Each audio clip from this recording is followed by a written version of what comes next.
You are looking at Julian's pronunciation guide, where we look at how to pronounce better some of the most mispronounced words in the world, like this other curious word. But how do you say what you're looking for today? French pronunciation meaning hours, the plural of the word hours. Heures, heures. The S is silent, so don't worry about it. The H is also silent. Heures, because it's French. Heures. French pronunciation meaning hours, the plural of the word hours. Heures, heures.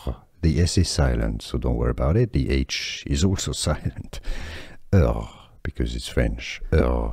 Here are more videos on how to pronounce more confusing words and names too many mispronounced. Like this video if you found it useful. I appreciate your support. I'll see you soon and thanks for watching.